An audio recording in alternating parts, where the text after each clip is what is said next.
John, you're right. It's good to know you're bright.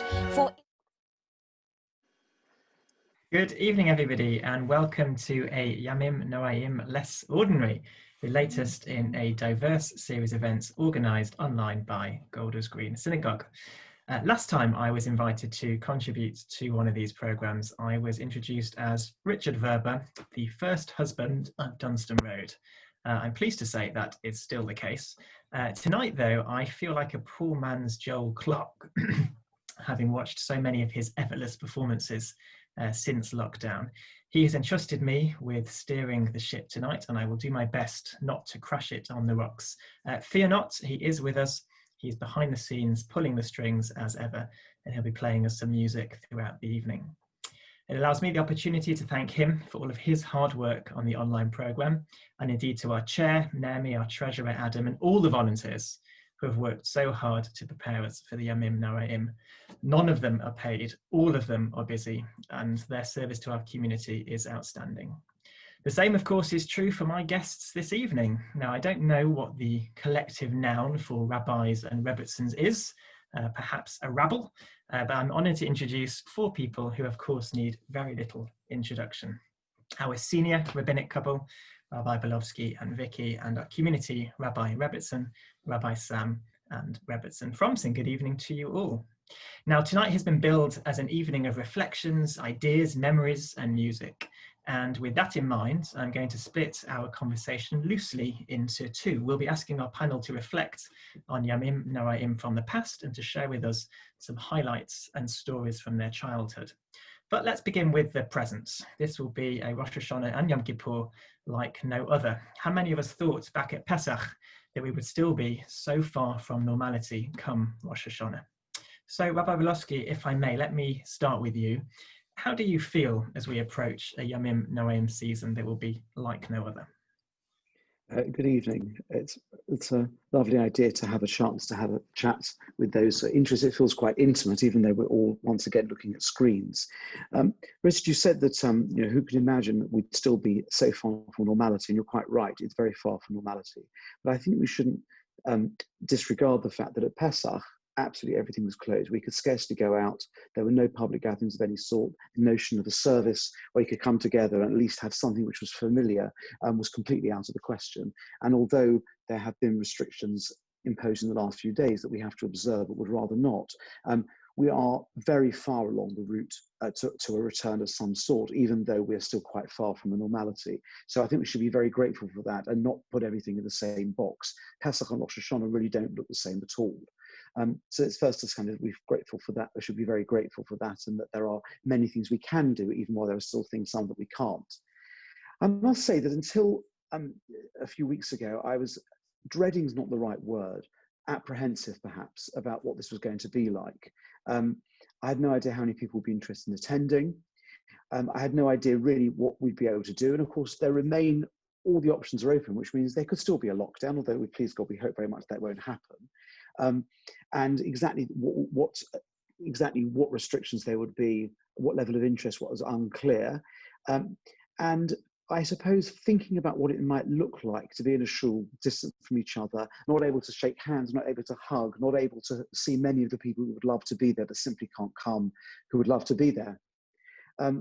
And I think that I was feeling a bit down about it. And then on Sunday we got together and we in the Rimon playground, and we started the slichas and we sang the familiar tunes.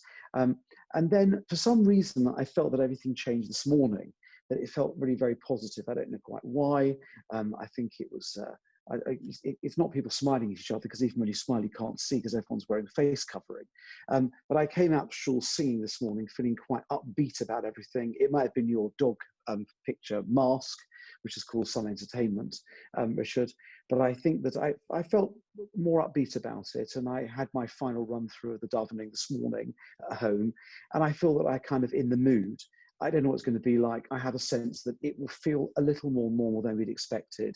I think there will be opportunities to hum along. I hope people will clap. I hope people will do their very best to create an atmosphere so that we can make it at shul as much as possible.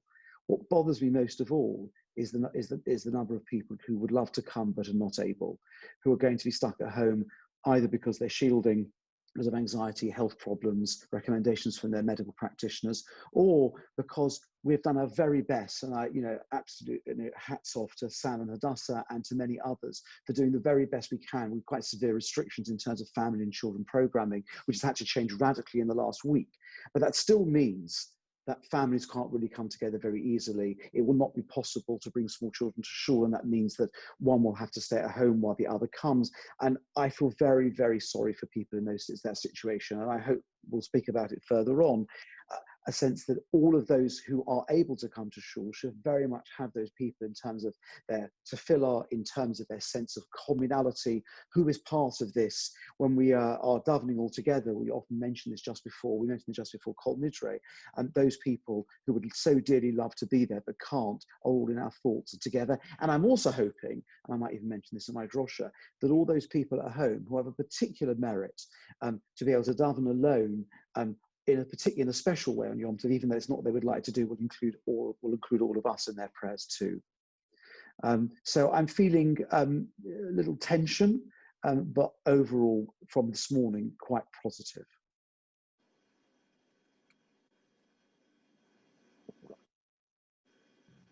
Thank you, Rabbi, and we'll explore a little bit some tips for helping people daven at home shortly. Vicky, can I come to you next? How are you feeling ahead of the upcoming Rosh Hashanah Yom Kippur?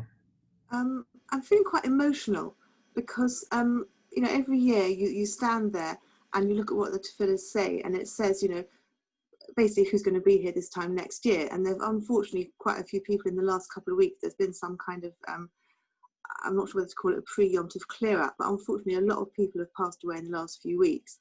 And, when you stand there and you think, gosh, there were people who I was standing here with this time last year, or people down the road from me or around the corner from me, people that I was in regular contact with who, are not here and not standing in their house or their shul this year. That's very emotional. I think this year that's going to be more intense than it usually is. And the other thing is, what's going to be different for us this year is usually we have a lot of guests, and we're not having any guests. And when we got to Pesach and it was just the family for the Seder, all of us were a bit apprehensive how that was going to work.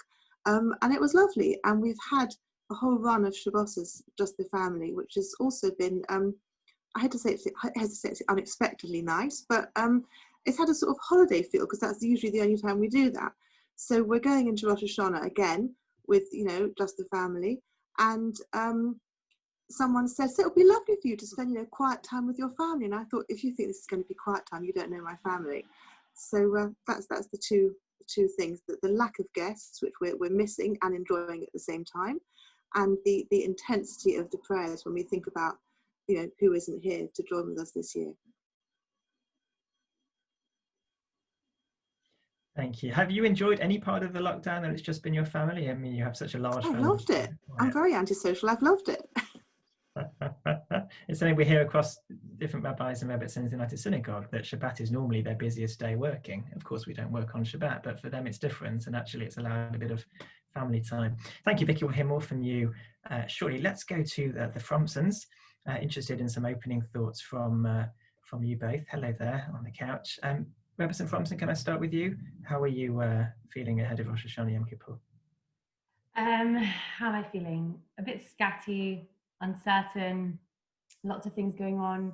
Kind of feel like I don't really know where to put myself. We had lots of plans of what to do with children's programming and family programming, and that's all changed. And feeling a real deep need to be creative and to think of other ways, and not sort of just say, well, that didn't work, let's let this pass. Trying to think of ways that we can do everything we can within the rules. And we made a massive effort trying to deliver arts and crafts boxes to all the children in the community before Rosh Hashanah. So feeling forced to be creative, which is probably a very positive thing. Quite overwhelmed and unsure about what to do.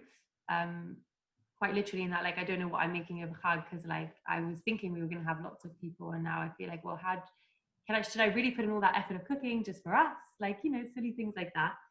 And then the other thing I am feeling is quite musical. I ran 2 recent sessions of slichot over the last 2 Sundays for women, and slichot songs, which forced me to practice with someone on the guitar. And I found that I've just been singing sort of Yamim Noraim tunes to myself the entire week and last week, which actually has been quite uplifting, and a nice way, especially, we're going to talk later about, it might be a new thing for lots of men not to go to shul, but it's definitely not a new thing for women to not go to shul if Yamim Noraim. And so it's one of the ways that I find is a great way to connect. So in some ways it feels similar, because I wasn't expecting to get to shul much anyways, but in many ways it just feels very uncertain, very, very unsettling. And in other ways it's forcing us to do new things. So a mix of emotions. Thank you. Rabbi Sam? There's one feeling that's really been sitting with me over the last couple of days. I haven't spoken to you about it much. There's a bit of a feeling of sadness. This is the first Chag that we'll be celebrating together as a family without my grandfather, who passed away just a few months ago. And for those of you who ever met him, or you know, he was a man with a very large character, an amazing influence in my life, and you know, he was full of life and lived it to the full in a wide variety of ways. And I was just reflecting on this question, and it's you know, hard for us as a family going into our first Chag without him sitting there on the table with his Daily Mail tucked into his tallis bag to go sit on the sofa with a whiskey halfway through the meal and read it. And I was reflecting on that. I'm feeling quite full of appreciation as well. Appreciation for Hadassah and all the work that you're putting in, and the amazing programming that you're doing, and listening to you doing those concerts. And I really enjoyed that. And also for the unbelievable amount of work that has gone in, and then gone in again, and then gone in all over again, when we relayed the plans yet again to try and, not salvage is the wrong word, but recreate what the Yamim Noraim will mean for us as a community this year. So I'm feeling quite full of appreciation and admiration for the amazing work that's been put in by many of the people on this call, without embarrassing them, but you know who you are, and to create that. And I think the third thing, sadness, appreciation, and I think the third thing is, you know, to echo a little bit what Hadassah said, I'm feeling a little bit overwhelmed, because I've just about wrapped my head around the logistics of Yamim Noraim this year, let alone any thought of what actually means that Yom Hadin is just 3 days away. And you know, just the bare bones of thinking, how are we going to be in shul and what are we going to be doing there, let alone the fact that there's actually a preparation for Rosh Hashanah, which, you know, I would normally at least try to spend some time doing. So I think those are the three key themes for me. Thank you for sharing those personal reflections. Let me stay with you, Rabbi Sam.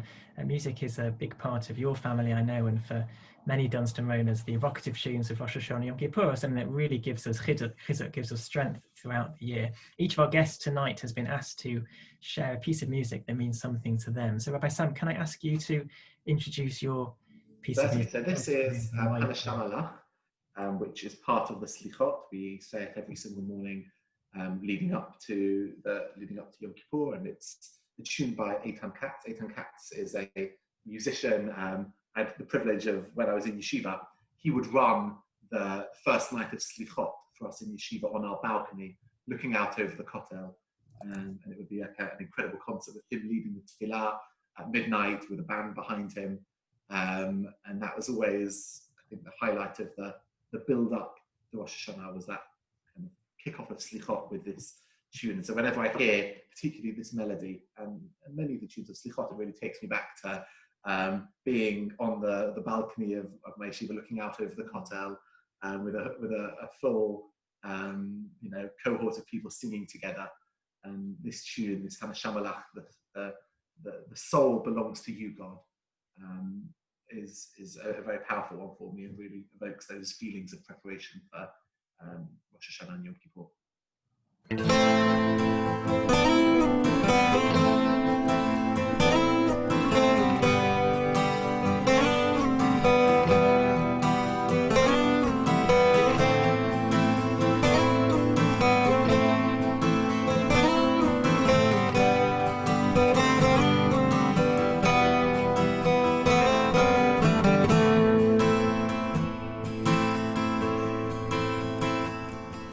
למענך אלוהינו עשה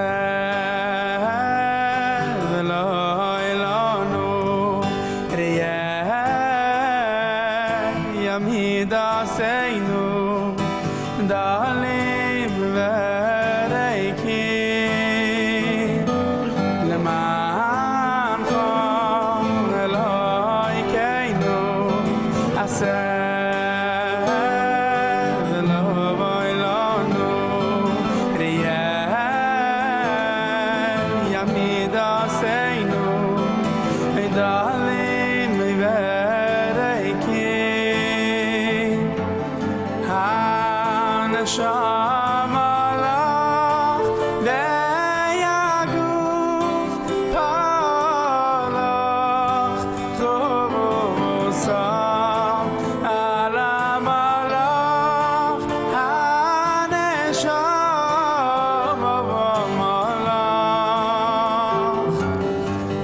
Thank you, Joel. Power of speech restored. Thank you, Rabbi Sam, for that beautiful piece of music. That was Eitan Katz Lemancha, and we began this evening, for those of you here right at the start, with another lovely piece of music, Avinu Malkeinu by Yossi Azalai. More music to come a little later on. There's large focus, of course, on Shul over the Yamim Noraim, perhaps more than on other festivals. So I'm interested now, for those who won't be in Shul very much, what advice can our panel give us to help us readjust to that reality and still make it meaningful? Rabbi Sam, can I come to you first for this one? Of course, and I think it really comes back to what Hadassah said, that this is a challenge that many women face every single year, of the balance of childcare, and also many men who are splitting the balance in different ways, missing key parts of tefillah. I've been missing key parts of tefillah for the last 5 years every year, running children's programs, youth programs, shofar, different places, and for me, it's about carving out those moments for reflection, and whether that's that amidah, if that's a tefillah that you can really get into and internalize the meaning of, but for those for whom that's not accessible, reading bits of that you can in English, but finding a tune, finding a song, finding some part of the tefillah that really resonates, and just getting into it, even if it's by yourself in your garden. You don't have to sing it out loud, but just the recollection, allowing that memory to fill your mind, to fill your senses, and using that as a springboard for your own personal relationship with the tefillah, for your own personal relationship with Hashem on this day. Thank you. Rabbi Hadassah, would you like to add something? Yes. So it's an interesting question for theme that we mentioned about it actually being something that women struggle with. And I say struggle because I think there is a big relationship people have in shul in terms of their identity. Like they feel, their Jewish identity, it might be tied to shul. And I know I'm someone who loved going to shul on Yom Kippur. And before I was married, especially, I was sort of the first person in shul on Yom Kippur, first woman in shul Yom Kippur, and stayed the whole time. And as soon as I had a child, that completely changed. And it wasn't spoken about. I wasn't warned, especially because I was one of those women that actually enjoyed going to shul, whereas some people kind of find it as a welcome break not to go to shul.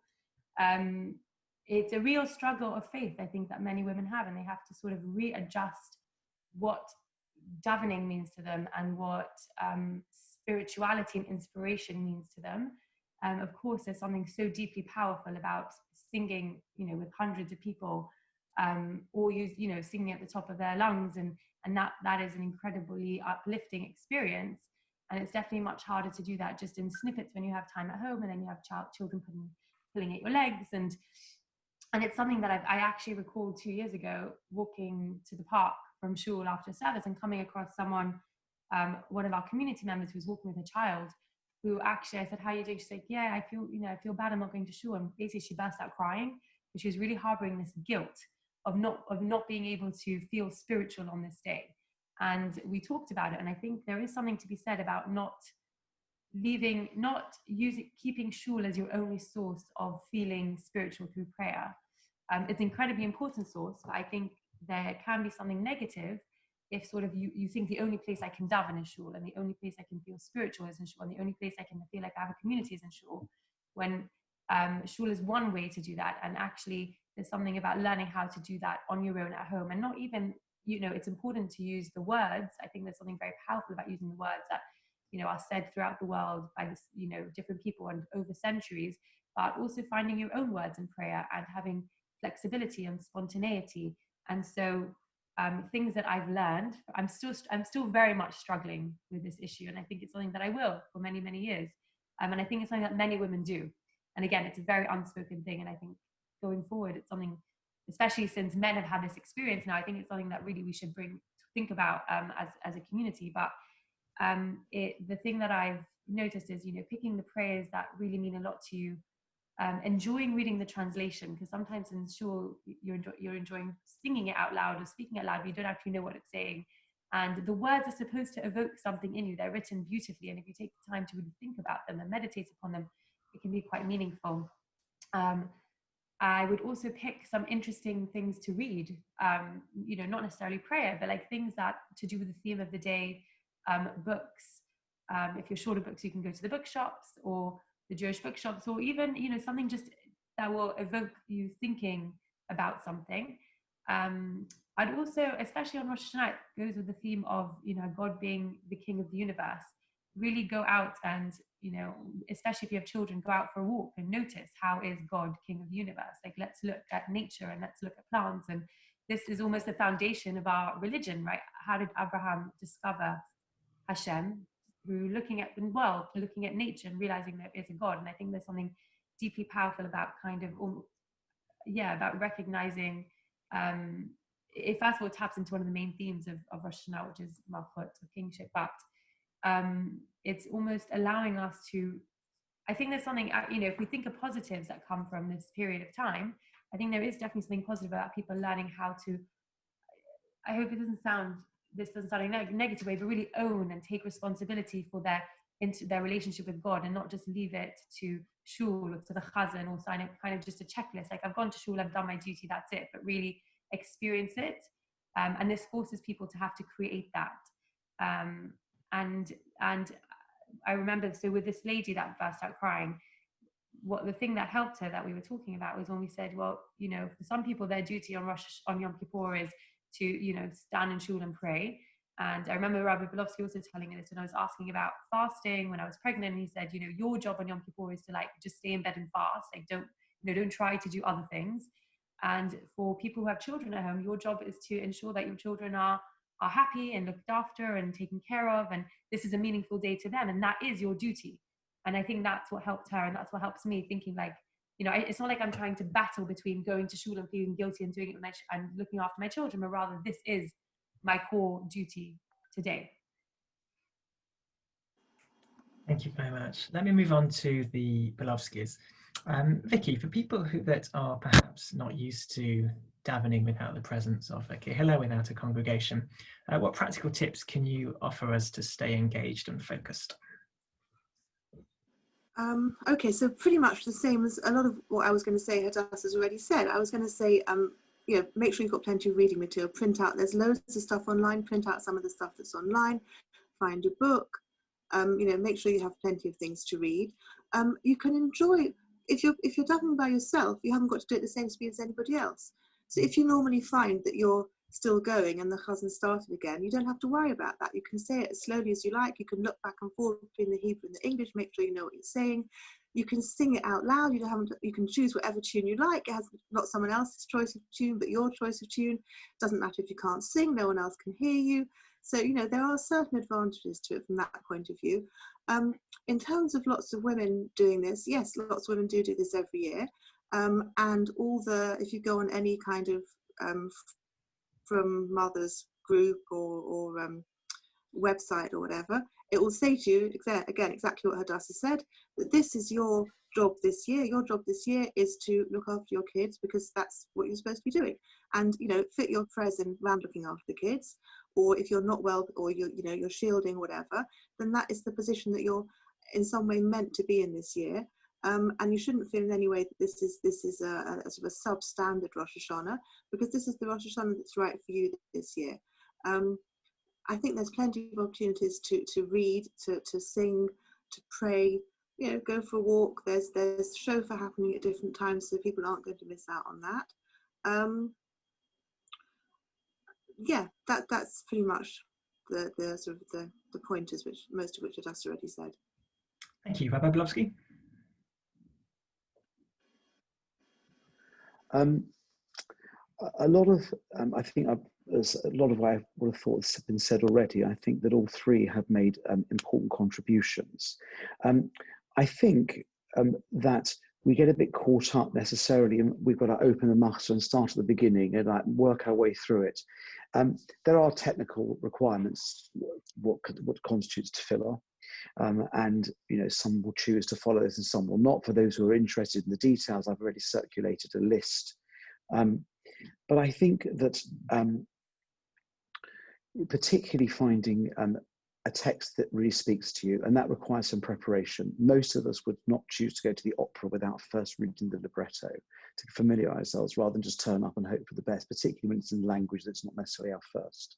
So my recommendation is, while it's still only 2 days to Rosh Hashanah now, there isn't time to go through the whole machzor, to pick one or two, particularly it might be a section of the Amida, it might be one of the piyutim, the liturgical poems that we sing along to, and familiarize yourself with it, read it in more detail, consider the words, chew over it, and feel comfortable structuring the tefillah yourself. You wouldn't say the Shema, say the Amidas. But beyond that, if you say anything else, select things, poetry, readings that actually are much more personalized. And one is not just, I would say what Vicky said, it's not just choosing your own music and you can sing like no one's listening.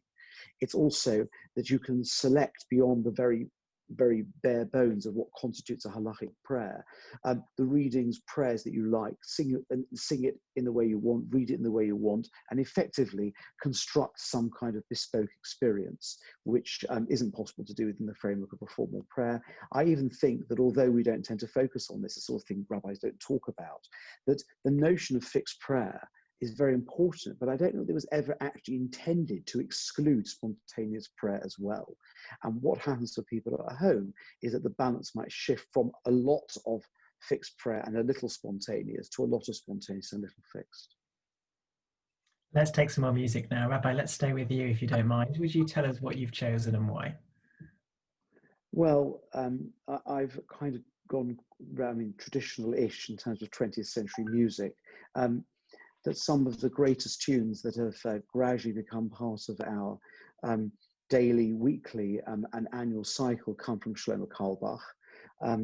They are, some of them are so well integrated that people can't believe they were only written in 30 or 40 years ago. And I think one of Carlebach's greatest nigunim is his Simcha L'Artzecho, which is United Synagogue crowd, and I must say even in Gated Yeshiva everyone's saying Simcha L'Artzecho. I imagine people who've been to shul know this tune, but actually he composed a piece of music which I think has become an iconic Carlebach tune. We do sing it in Dunster Road. I hope you'll hum along when I sing it and the other ballet tefillah sing it. But somehow it captures a spirit, it fits with the nusach, and that kind of aspiration, the Yamim Noraim are not just meant to think about the now, but propel us into the future, somehow to greet, the eschaton, the great future that awaits the whole of humanity. This tune sings us to that moment. Simcha L'Artzecho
That was Shlomo Kolbach with Simcha Le'atzecha. Rabbi Hadassah, you mentioned before the importance of making the day meaningful for your children, even if you are at home. Can you give us some ideas as to how we might do that, please? Definitely. So there's a great book that I think was sent out recently by PJ Library. For those of you that don't know, PJ Library is a charity that sends Jewish books to children for free once a month. Some of the material is questionable, so it needs to be filtered from an Orthodox perspective. And maybe, but anyway. But so it would need filtering. And this particular one, although it talks about doing lots of things that you're not allowed to do on Rosh Hashanah day, the theme is actually excellent in that it talks about a family going on a walk, and they have 4 stops. And on one stop, they talk about something that they've got to pick a stick up that reminds them of something that they've learned this year. And then the next stop, something that they wish they were better at. And then at the next stops, one thing they're going to take on for the next year. And I think it's a really great, we've done something equivalent to it, but around our table, where we go around talking about, our reflections, our aspirations. And I think it's a wonderful way to get kids going with things. And I think any discussion like that is really helpful. And if you put a little ritual to it, it makes it fun and engaging and memorable. And I guess a tip of what I would suggest is, and I think a lot of parents have experienced this difficulty in lockdown, that we feel like we kind of need to replicate what's been done. We need to replicate the school daily schedule, or we need to replicate children's service. And I would say, throw away the template, start from scratch, right? Maybe it wasn't ideal. If it works for you, right? If your kids love children's service and all the songs are exactly how we do it, then that's great. But don't feel, that you need to do that in order to make it a good experience. And just, I would, start with your goals. What are you hoping for this to be for your children? You want it to be fun, you want it to be meaningful, you want them to learn something. And once they do that, don't harp on about it. I would say, less is more, and let them learn that, 1 or 2 things, especially if they're young, and then, just focus on it being a wonderful time together. The other really fun thing to tap into idea-wise is simanim, which is, well, we have apple and honey. I know growing up in Sephardi, we took it very, very seriously. simanim, and we had all sorts of things that we didn't like to eat put on the table, and we had to eat it because it was a good siman for the year. But the idea of, I remember when we have the youth over, one thing we will very much miss is we usually have the youth over for Rosh Hashanah dinner, second night. We play the simanim game where we give them 60 seconds to rummage through our kitchen or our dining room to find something that they can sort of use as they make their own siman. I remember a really great one. May God whisk your sins away. Yeah, someone picked up a whiskey and said, "May God whisk your sins away," which is, they come up with all sorts of funny ones. And so I think that's a great game. We didn't let them drink the whiskey. Yeah. I think, so that's a great thing also to tap into, just sort of giving them something quite tangible in order to, attach the ideas of blessing. Aside from that, I have actually sent round, just so everyone here with parents know, a tribe resource pack, which it looks excellent. It's got all the children's service material that you might need to actually do something at home. And apart from that, just enjoy the day with them. And that's probably one of the most meaningful experiences they can have, remembering that this is a special time they have just with you and no distractions. Thank you, and thank you for organising the beautiful arts and crafts sets for the children. Surely is going to look beautiful this year. Rabbi Sam, would you like to add anything? I mean, I must say there's not that much more that I could add on to that. I would only just reiterate that make it personal, and it has to feel good for you and your family and your kids. Each child is different. It's sometimes easy to forget that. Well, you think that there has to be a certain schedule and it works for everyone, but Nadavia will see God in nature and running around in the running around in the wild, and other children might be able to concentrate in a different way on more sophisticated messages, whatever it is, and just be open to that, and be willing to let kids explore and find their way to a meaningful experience in their own way. Thank you. These chagim, I feel, really are about community. Rabbi Belowski, before we turn to memories of Yamim Noraim past, how can we all help each other as a community, both those who are going to be in shul and those who won't? I've already briefly touched on the fact that I think we have a responsibility to think community, and community is much broader than those who are able to come. Of course, sometimes we neglect that there are people who don't come for whatever reason, ill health, choice. This year, there are lots of people who are not coming, but not out of choice. And it's an opportunity to think more broadly in terms of when we think of community, when we daven in the plural, who does that mean? And it means much more than those who are there. And I'm also asking those who won't be able to come to think of those who will be there, because we're all one together. I just want to focus on one very specific point, which is there are a couple of constructs, of Talmudic constructs, which give us kind of some flavor of this, particularly that when the Kohanim say their brocha, when they stand on the platform and they raise their hands, then ideally everyone's supposed to be in front of their hands. And if you can't be, then you're still included. What if you can't get to shul? What about the people who are out there? What about if you have the obscure case where you have a community only of Kohanim and there's no one in the audience? Who are they blessing? Sheba Sodos, people out there in the fields. It means people who can't come for whatever reason. And it means that particularly in difficult circumstances where it's not possible, and many people would love to be there but can't, there is a communality, and that means that our prayers automatically include those who aren't there. The blessings automatically include those who are not be able to there. And I think that the broadening how we understand, have a bigger tent understanding of what community means in terms of our thoughts, our prayers, our sense of inclusion, and very particularly that there's already a provision in the Talmud to recognize that our prayers specifically are including those who are not present, I think is a powerful idea. It's one that's easy to remember, and I think could really transform the way we think and the way those who can't come, who would love to be there, are thought about. Rabbi, this is, if my maths is right, you're in Vicky's 18th year with us at Dunstan Road. What have been your particular highlights over that time? And if rabbis are allowed to have favourites, what are your favourite parts of the Yamim Noraim? The Yamim Noraim have always been a great highlight. One of the things I imagined leaving yeshiva was that one would become the rabbi of a community, and having had an extremely intense experience in yeshiva, it's really, quite unlike anything one could describe, and years long, so quite unlike anything one would ever want to do again, actually. Rosh Hashanah begins at 7:30, every single person is there, and at 3:45, it's still going. Well, that's on Rosh Hashanah, by the way. That's not Yom Kippur. That's Rosh Hashanah. And on a year when Rosh Hashanah is quite late in the year, you get half an hour for lunch and then back for Mincha. And Mincha takes an hour. Right, this is a different experience, but you're going to leave that intensive experience and come to something which is effectively, a half-hearted involvement from people who are not that committed. And I had 5 years in the rabbinate before I came to Dunstone, and it was really very different. But coming here was already in 2003 a revelation that it was possible to be in a community of very mixed ability religiously, very mixed commitment. There are those who come 3 times a day and those who don't come 3 times a year. There are those who are fluent in Hebrew and those who can't read Hebrew. But yet there was a sense that when we came to Shul on Rosh Hashanah, and it's increased and developed, and I think we've really worked on this as part of the highlights of the year, that the Yamim Noraim at Dunstone Road is something extraordinarily special. And I find them now as inspirational as the years when I was in yeshiva. And I think that the familiar tunes, I think that the sense that everyone is together, whoever you are, that sense that, that nonetheless, whatever part of the community you're participating in some way, sometimes by talking it would appear, but most people are participating in some way or other. But I do say there are very, very few advantages of being 2 meters from everyone else. But one of them is it's much more difficult to talk to the person next to you without shouting. So do bear that in mind.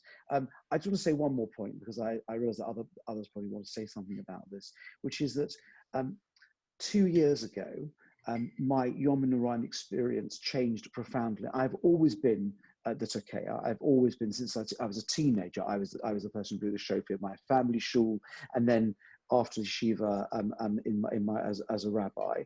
And I used to lead smaller parts of the davening.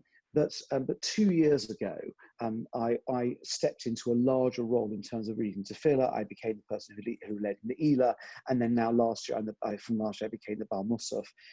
That second point was largely down to your wife, who really kind of felt this was the right thing for the community, and I reluctantly agreed to do it. And this is not something which I'd ever intended. I'm not a chazan. It's not something which I'm a reasonable Baal tefillah, but I learned the tunes extremely slowly. You just can't imagine how long it takes me to learn these things, although once I've got it, I've got it. And that has totally transformed the experience.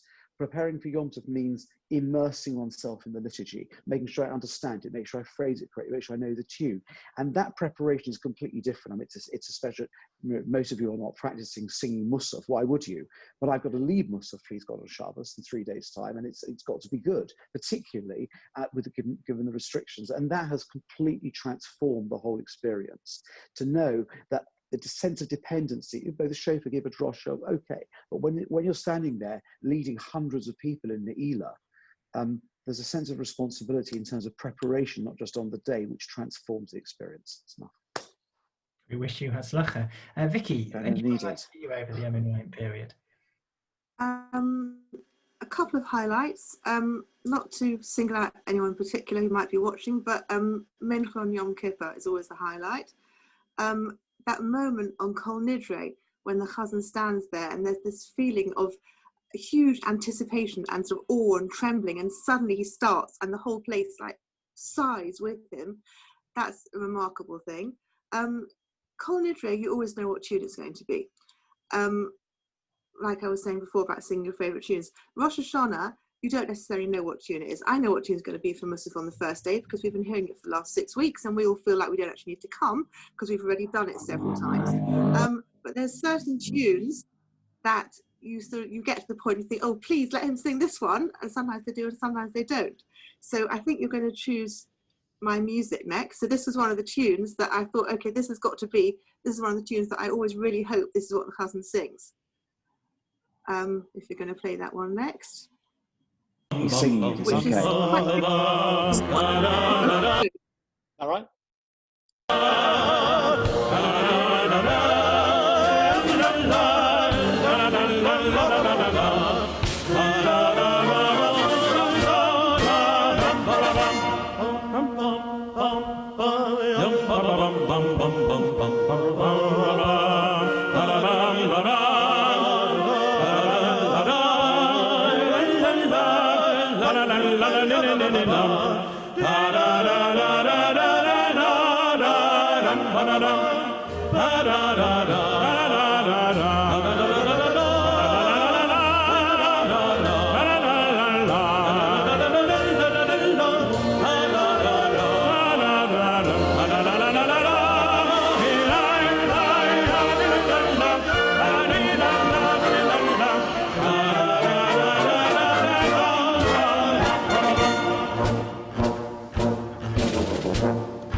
Ein Kitzvah live, I believe, from Petach Tikva.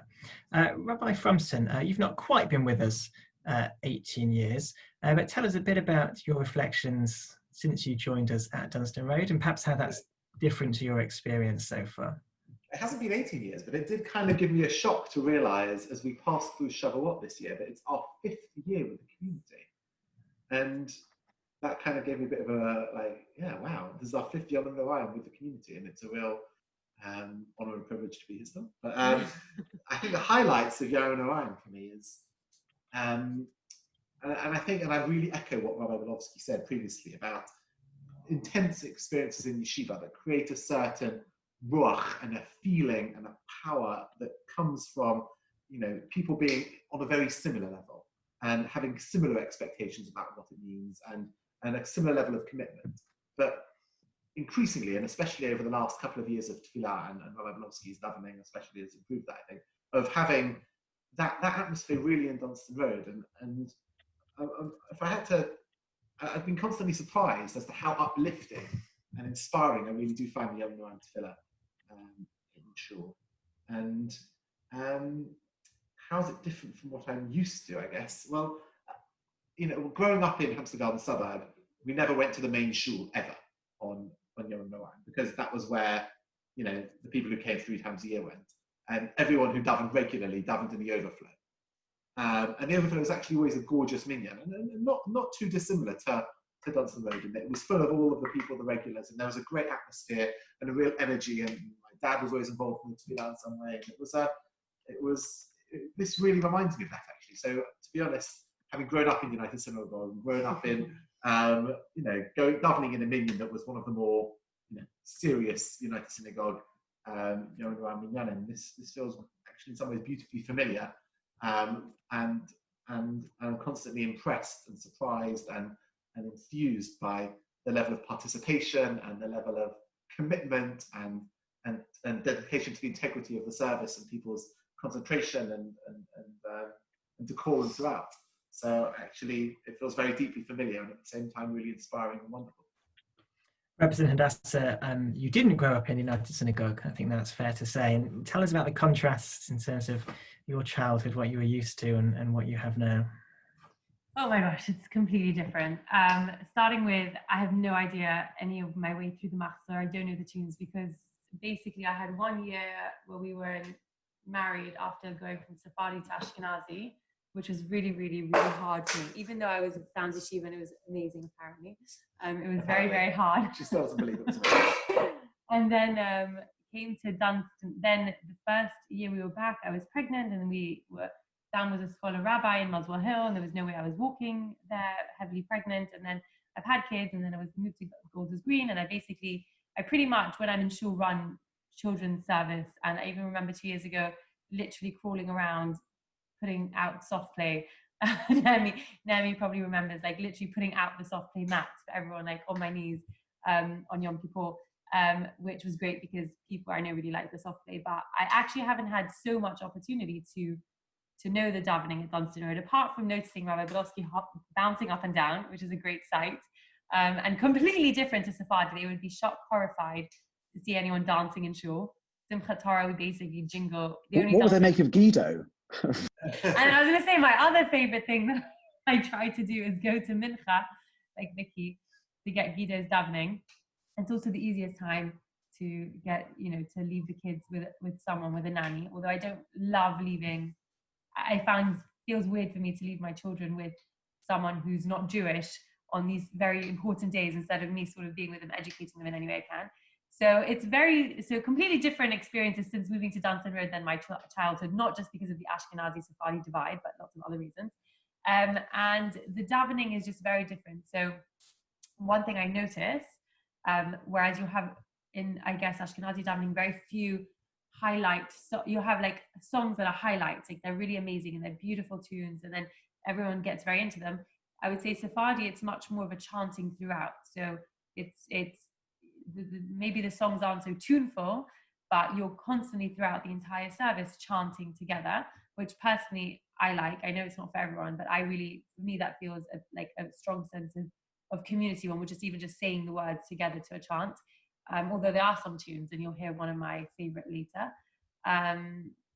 And in terms, so I think it's hard to chalk up all the differences, because there's a mix of the Sephardi and Ashkenazi, which are very different, but then also being, a single person and a mother and a Rebbitzin together is just makes it a completely different experience. And in some ways there is sort of this yearning to wish that I could just stand there in solitude and prayer, wearing white. The amount of times Hadassah said to me, could I just disappear and go to the Gibraltar Museum? Yeah, I know, but then I was like, no, I really can't do that. I feel like I can't abandon the community. But and also the Hendon one is all the way in LSJS. It's quite the Gibraltar Minyan. But so go, I feel like it's quite a luxury actually to be able to stand there in your white, in your solitude, without having people tugging at you. And definitely when I was a young adult, I'd say that my favorite Yom Tov, my favorite Chag was Yom Kippur, because of the way that your body and soul felt afterwards, just on this really cleansing high. But I'm also very, and it is always an internal struggle. I'm very grateful for the stage that I'm in now, and recognizing that it's a stage, and one day I will be able to daven again in solitude and enjoy that. And for me, my real avoda, my real test is being able to just enjoy whatever type of Yamim Noraim I can have at the moment, which is very much split between my children and the children of the community, which is an honor and a blessing to be able to provide for. But it's just completely different. Time has flown, and we sadly have moved on to our final question for the evening. So let me ask each of you now. I'm going to take you back a trip down memory lane. Think back to your childhood, please, and share with us, if you will, a memory of the Yamim Noraim from that period. Rabbi Blofsky, can I come to you first? I'm going to be very brief. I said enough already. My abiding memory is walking home from shul on Rosh Hashanah with my father, probably when I was about 12 or 13, and listening to a group of people who were walking ahead of us, I think possibly in a group of more than 6. They're only talking about 2 things. The Chazan did his best, the rabbi gave a great drosha. They were only interested in 2 things. Was the rabbi's joke funny, and how long is the Tekir Gedolah? They're the only things that anyone talks about. And I remember this, and of course, some years later, I find myself the subject of exactly the same questions. That's it. Vicky?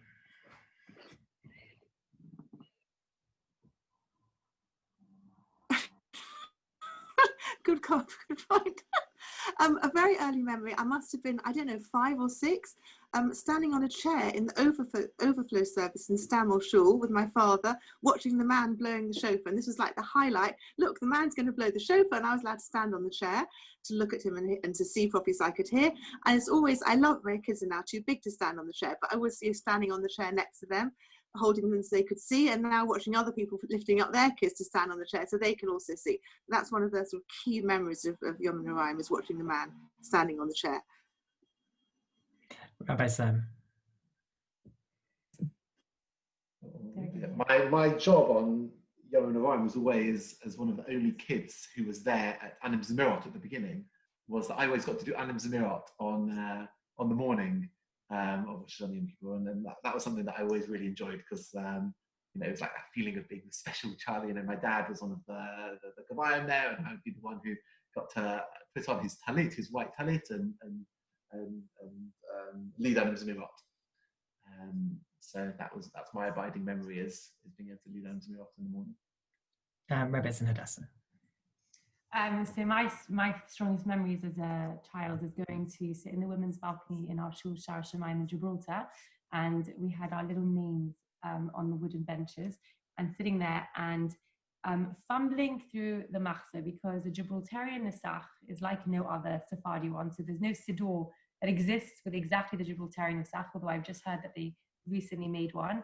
So you literally you take the nearest machzor, and you have to have all the page numbers written, and you're literally going back and forth, and you don't know where you are. And I remember one year my mum actually asked the Chazan's daughter if she could borrow her machzor, and wrote all the notes. And it's ridiculous that it says, okay, now turn to page 35, turn to page 272, and literally just fumbling back and forth. But I think that's one of the things that it's a very fun memory, because it just felt like it was unique to Gibraltar and to our experience. Time for our final selection. That's with you, Rebbe and Hadassah. Please tell us what you've chosen. So I've chosen a song called Lecha Eli. And I actually just acquainted myself with it. There's an artist called Yishai Rubo who's just made this. He made a LOCD 2 years ago, and he's Sephardi, and he has a lot of, he made really beautiful renditions of all the songs. But this particular piyut, it's actually very true to how it sounds in the synagogue, the same tune. It was written either by Rabbi Avraham Ibn Ezra, the Ibn Ezra who writes on the Chumash, the commentator, or Rabbi Yehuda Halevi, who I believe wrote Lecha Dodi, was it? And it's actually, I mean, the words are just stunning. I'm just going to read the translation for them for you so you can appreciate them.